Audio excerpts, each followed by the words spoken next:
साथियों नमस्कार, मैं डॉक्टर जी के गोस्वामी। आज मैं आपके साथ चर्चा करूंगा मूल अधिकार, जो हमारा भारतीय संविधान 1950 में भारत की आजादी के बाद बनाया गया। उसमें मूल अधिकार जो पार्ट 3 में रखे गए हैं बहुत महत्वपूर्ण है। तो मूल अधिकार में मूल क्या है, हम उन्हें फंडामेंटल क्यों बोलते हैं?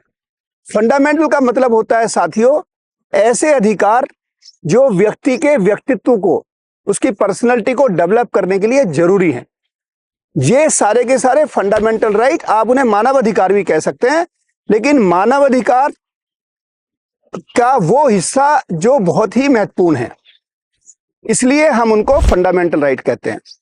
अब आप कहेंगे फंडामेंटल राइट के अलावा कौन से राइट होंगे? उनको कह सकते हैं हम लीगल राइट। तो आप एक तरफ रखते हैं फंडामेंटल राइट और दूसरी तरफ होते हैं लीगल राइट, ठीक है। और एक जो पार्ट 4 है उसको बोलते हैं हम डायरेक्टिव प्रिंसिपल्स।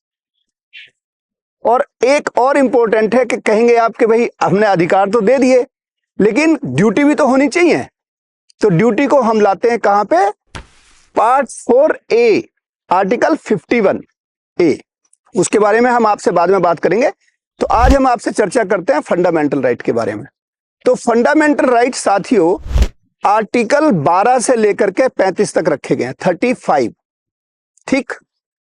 अब इसमें बहुत सारे राइट हैं, जैसे आर्टिकल 14 समानता का अधिकार, आर्टिकल 19 यानी कि 14 से लेकर के और 18 तक समानता के अधिकार हैं। फिर उसके बाद अगला ग्रुप आता है लिबर्टी के लिए, राइट टू लाइफ है। तो इस तरीके से बहुत सारे अधिकार जो हैं, पहले हमने 7 अधिकार दिए फंडामेंटल राइट, और प्रॉपर्टी राइट को भी फंडामेंटल रखा गया था, लेकिन बाद में वो लीगल राइट हो गया 31 आर्टिकल के अंदर। अब एक मैं डिफरेंस बताता हूं आपको फंडामेंटल राइट और डायरेक्टिव प्रिंसिपल में। Fundamental right are also called negative right. ये निगेटिव क्यों है?